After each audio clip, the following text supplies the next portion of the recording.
आज हम लोग बात करने वाले हैं डेफरेल टेक्नोलॉजीज लिमिटेड के बारे में। कंपनी की आईपीओ डिटेल्स के बारे में जानेंगे, कंपनी क्या करती है और जीएमपी के बारे में।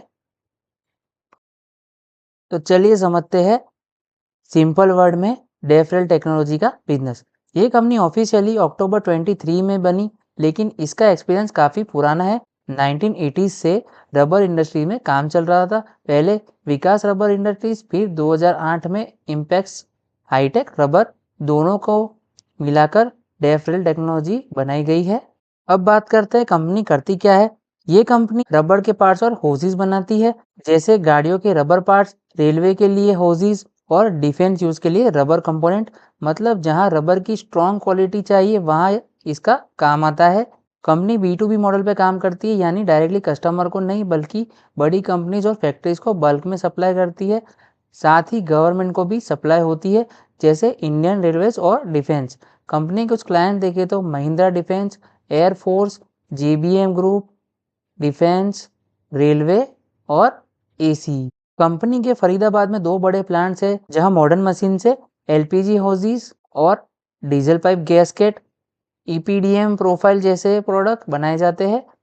कंपनी ISO सर्टिफाइड है, RDSO अप्रूव्ड है और GEM पोर्टल पर रजिस्टर है। इसका मतलब गवर्नमेंट के लिए ट्रस्टेड वेंडर बन के काम करती है।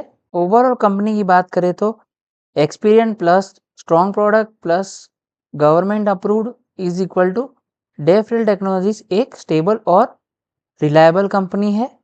अब बात करते हैं कंपनी के फाइनेंशियल्स के बारे में।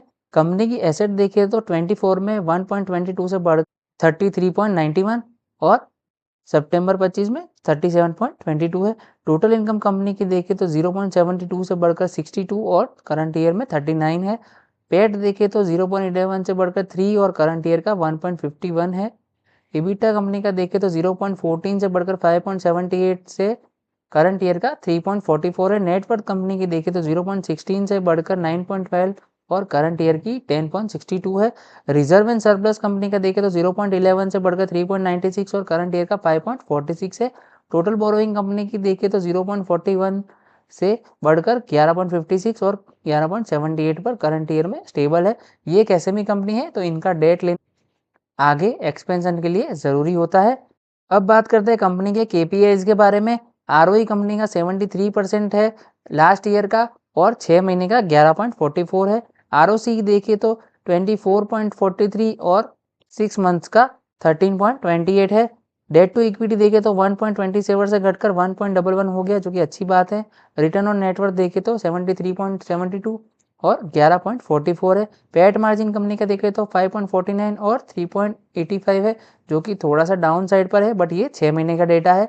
EBITDA मार्जिन कंपनी का देखें तो 9.29 और 8.80 है। प्राइस टू बुक वैल्यू देखें तो 4.19 की है। कंपनी का प्री और पोस्ट IPO EPS देखें तो 6.62 और 4.29 है और PE देखें तो 11.18 से बढ़कर 17.25 हो जाएगा। कंपनी की प्रमोटर होल्डिंग देखें तो 100% से घटकर 73.52% हो रह जाएगी, जो कि सेबी के रूल के अंडर आता है। और कंपनी का मार्केट कैप देखें तो 51.98 करोड़ का है। ये कंपनी एक छोटी सी SME कंपनी है।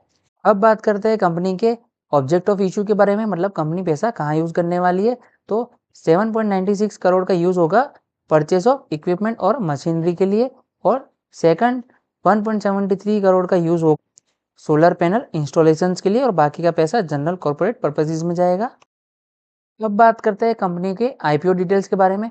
ये IPO 14 CR के आसपास है, बहुत ही छोटा IPO है। कंपनी की फेस वैल्यू 10 रुपये की है। प्राइस बैंड देखे तो 70 से 74 रुपीज़ का है। 1600 शेयर का 1 रिटेल लॉट होगा और BSE SME पर लिस्ट होगी ये कंपनी। कंपनी की IPO टाइमलाइन देखे तो 9 को IPO ओपन होगा, IPO क्लोज होगा 13 को, आपको अलॉटमेंट पता चलेगा 14 को, रिफंड इनिशिएट होंगे 15 को, क्रेडिट आपके अकाउंट में कर दिए जाएंगे शेयर, वो भी 15 को, और कंपनी लिस्ट होगी 16 जनवरी 2026 में। अब IPO रिजर्वेशन की बात करें तो मार्केट मेकर्स के लिए 5%, QIBs के लिए 41%, NIS के लिए 14% और रिटेल इन्वेस्टर के लिए 33% का रिजर्वेशन रखा गया है। लॉट साइज की बात करें तो ये एक SME IPO है, तो इसमें बड़ा लॉट होगा, जैसे कि एक रिटेल इन्वेस्टर को 2 लॉट की एप्लीकेशन लगानी पड़ेगी जिसमें आपको 3200 शेयर मिलेंगे और टोटल इन्वेस्टमेंट रहेगा 2,36,800 का। वैसे ही मैक्सिमम भी उतना ही रहेगा, फिर स्मॉल एचएनआई, फिर स्मॉल एचएनआई मैक्स और बिग एचएनआई का आप ध्यान में देकर चल सकते हो। अब सिंपल लैंग्वेज में डेफरेल टेक्नोलॉजी का ग्रे मार्केट प्रीमियम यानी जीएमपी समझते। अभी मार्केट में जीएमपी 5 से 6 रुपए चल रहा है, जो लगभग 6 से 7% का प्रीमियम बताता है। इसका मतलब क्या होता है, मतलब कि अगर आईपीओ प्राइस के ऊपर ग्रे मार्केट में लोग 5 से 6 रुपए ज़्यादा देने को रेडी है, तो सेंटीमेंट माइंडली पॉजिटिव माना जाता है, ना ही बहुत ज़्यादा हाई नेगेटिव सिग्नल। कंपनी के फंडामेंटल्स देखें तो एक्सपीरियंस मैनेजमेंट है, ऑटोमोटिव और रेलवे जैसे स्ट्रॉन्ग सेक्टर को सप्लाई करती है और आरडीएसओ अप्रूव्ड भी है, सपोर्ट फैक्टर है। लेकिन याद रखो, जीएमपी गारंटी नहीं होती, लिस्टिंग गेन हो भी सकता है और नहीं भी। तो डिसीजन लेते वक्त सिर्फ जीएमपी नहीं, कंपनी के बिजनेस और रिस्क को भी समझना जरूरी होता है। अब बात करते हैं कंपनी के फाइनल वर्डिक्ट की। डेफरेल टेक्नोलॉजीज एक एक्सपीरियंस बैकग्राउंड वाली कंपनी है जिसका बिजनेस B2B और रेलवे और डिफेंस जैसे स्ट्रॉन्ग सेक्टर से जुड़ा हुआ है। अभी जीएमपी 5 से 6 यानी अराउंड 6 से 7% चल रहा है। ये बताता है कि मार्केट का मूड थोड़ा पॉजिटिव है, लेकिन कोई स्ट्रॉन्ग लिस्टिंग हाइप नहीं है इस आईपीओ के लिए। इसलिए अगर आप सेफ और मॉडरेट रिस्क के साथ आईपीओ देख रहे हो तो ये फंडामेंटल के बेसिस पर कंसीडर किया जा सकता है। लेकिन अगर आप सिर्फ हाई लिस्टिंग गेन के लिए आ रहे हो तो एक्सपेक्टेशन लिमिटेड ही रखो। सिंपल रूल ये है कि जीएमपी को सिग्नल समझो, डिसीजन का बेस मत बनाओ। और हाँ, सबसे इम्पोर्टेंट बात, ये वीडियो सिर्फ एजुकेशनल पर्पस के लिए है। जीएमपी अनऑफिशियल होता है, गारंटी नहीं देता। आईपीओ अप्लाई करने से पहले अपना रिसर्च करो या अपने फाइनेंशियल एडवाइजर से सलाह जरूर लो, फिर ही इन्वेस्टमेंट के लिए कोई डिसीजन बनाओ। तो चलिए दोस्तों, आज के इस एजुकेशनल वीडियो में इतना ही। मिलेंगे एक और नए वीडियो में, तब तक के लिए लाइक, शेयर और सब्सक्राइब।